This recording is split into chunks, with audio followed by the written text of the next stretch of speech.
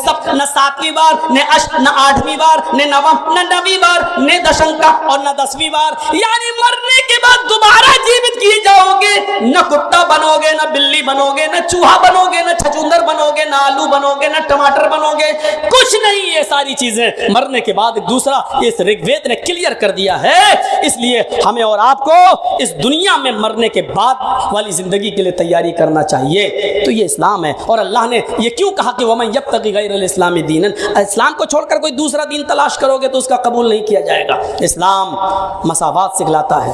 آج کسی بھی مندر میں چلے جائیے آپ، برہمن کے ساتھ آپ نے کبھی کسی ٹھاکر کو پوجا کرتے ہوئے نہیں دیکھا ہوگا، کسی ٹھاکر کے ساتھ کسی ویش کو پوجا کرتے ہوئے نہیں دیکھا ہوگا، کسی ویش کے ساتھ کسی شودر کو پوجا کرتے ہوئے نہیں دیکھا ہوگا۔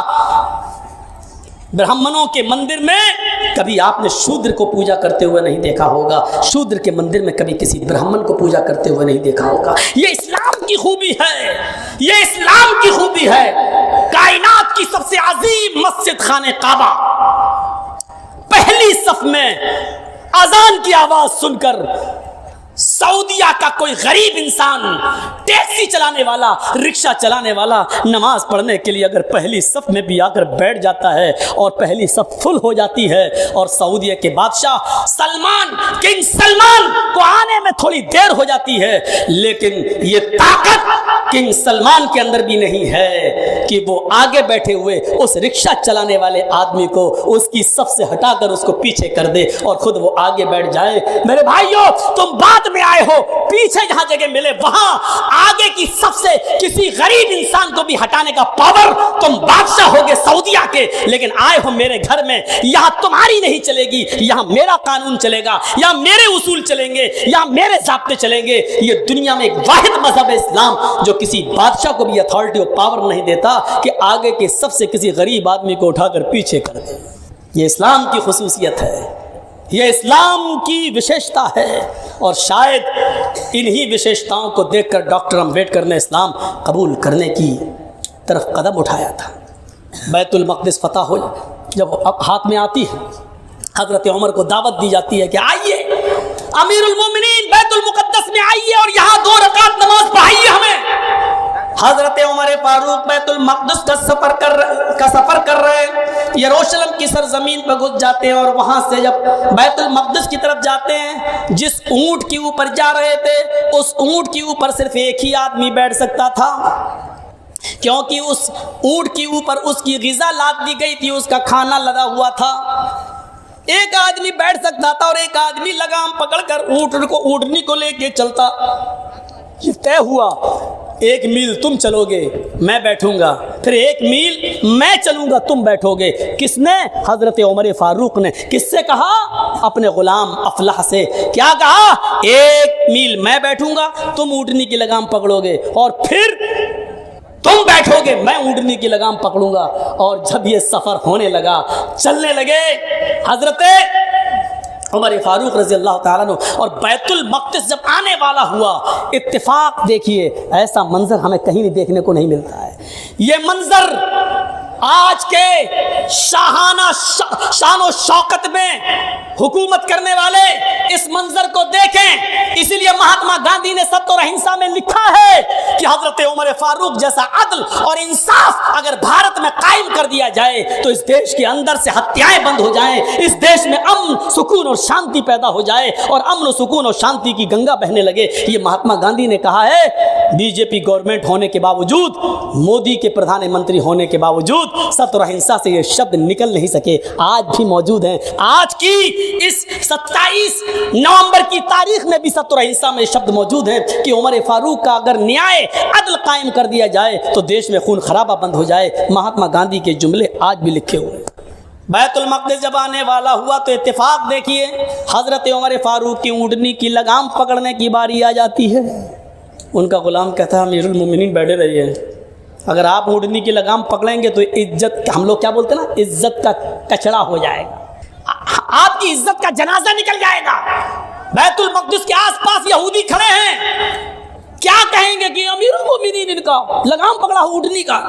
حضرت عمر نے کہا افلاح اونٹ روکو، افلاح اونٹ روکو۔ اس نے کہا نہیں امیر المومنین، لوگوں کی نظریں ہیں، دیکھ رہے ہیں، میں آپ کا خادم ہوں، 1 میل اور دے کے چلتا ہوں، آپ بیٹھے رہیے۔ حضرت عمر کود جاتے ہیں۔ الفاروق میں علامہ شبلی نقل کرتے ہیں کہ کود گئے، نیچے چھلانگ لگا گئے، اور افلاح سے کہا بیٹھو۔ کہا امیر المومنین آپ لگام پکڑیں گے ان لوگوں کے سامنے، کیا کہیں گے لوگ؟ کہا نہیں، باری تمہاری آئی ہے بیٹھنے کی، بیٹھو۔ حضرت عمر فاروق نے افلاح کو اونٹ پہ بٹھایا اور اونٹنی کی لگام پکڑ کے چلنے لگے۔ بیت المقدس کے پاس جو یہودی کھڑے تھے اس منظر کو دیکھ کر مسلمانوں سے پوچھتے ہیں کیا تمہارا امیر المومنین وہ ہے جو اونٹ کے اوپر بیٹھا ہوا ہے؟ کیا تمہارا امیر المومنین وہ ہے جو اونٹنی پر سوار ہے؟ اور مسلمان اپنے آنکھوں میں آنسو بھرے ہوئے رو رہے ہیں، خوشی کے آنسو ہیں ان کی آنکھوں میں، اور روتے ہوئے کہہ رہے ہیں نہیں نہیں اے یہودیوں، میرا امیر المومنین تو وہ ہے جو اونٹنی کی لگام پکڑ کے چل رہا ہے، اور اس اونٹنی پر جو آدمی بیٹھا ہوا ہے وہ تو ان کا غلام ہے۔ اس نے اپنے غلام کو اس لیے بٹھا دیا ہے کیونکہ اس کے اونٹ پر بیٹھنے کی باری آ گئی تھی۔ امیر المومنین نے حق نہیں مارا ہے، اس کو اس کے اونٹ پر بٹھایا ہے اور خود اپنی باری پر لگام پکڑ کے چلنے لگے۔ کچھ زبانیں ایسی تھیں حضرت عمر فاروق کے اس انصاف کو دیکھ کر، اس مساوات کو دیکھ کر کہ غلام میں اور امیر میں کوئی فرق نہیں، اس کو دیکھ کر کچھ یہودی کچھ مجوسی ایسے تھے کہ حضرت عمر فاروق کو دور سے دیکھ کر کلمہ پڑھ رہے تھے، اشہد ان لا الہ الا اللہ و اشہد ان محمدن عبدہ و رسولہ۔ میرے پیارے ساتھیو، اسلام اپنی اسی اعلیٰ شکشا اور اعلیٰ تعلیم کی بنیاد پر پھیلا ہے۔ یہ اسلام سکھاتا ہے، یہ مساوات کا ایسا درس دیتا ہے جو آپ کو کہیں دیکھنے کو نہیں ملے گا۔ آج آپ دیکھ لو یورپ کے اندر، یورپ کی سرزمین پر جا کر دیکھ لو، صرف سفید فام انسان ہی حکومت کر سکتا ہے، اسی کو سرکاری نوکری مل سکتی ہے، سیاہ فام کو نہیں۔ آج بھی گوروں کی حکومت چلے گی، کالوں کو نوکری سے ونچت کیا گیا ہے، ان کو سرکار میں کوئی حصہ نہیں ملے گا۔ آج بھی یورپ اس کالے اور گورے کی جنگ میں پڑا ہوا ہے اور مرا جا رہا ہے۔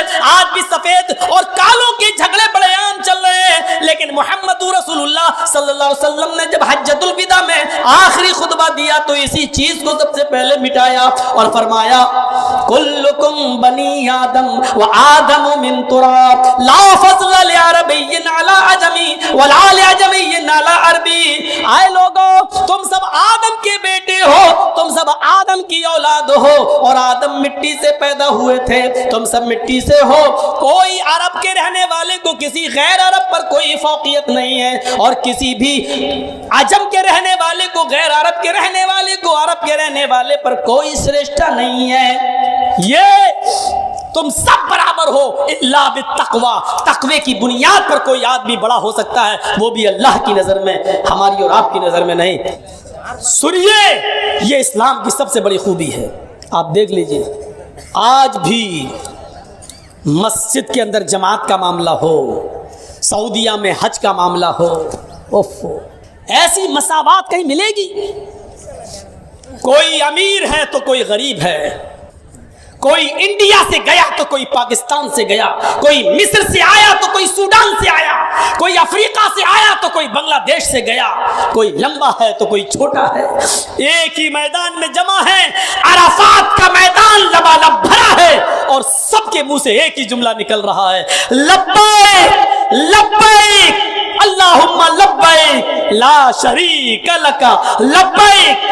حاضر ہوں اے اللہ, میں تیرے دربار میں حاضر ہوں. ایسا لگ رہا ہے جیسے کوئی بہت بڑا پاپی, بہت بڑا گناہگار گورنمنٹ نے جس کو موقع دیا ہو کہ 1 مہینے کا موقع دے رہا ہوں, وہ کورٹ میں آ کے اپنے آپ کو سرنڈر کر دے, ورنہ 1 مہینے میں حاضر نہ ہوا تو اس کو جہاں دکھائی دے گولی سے شوٹ کر دو, مار دو.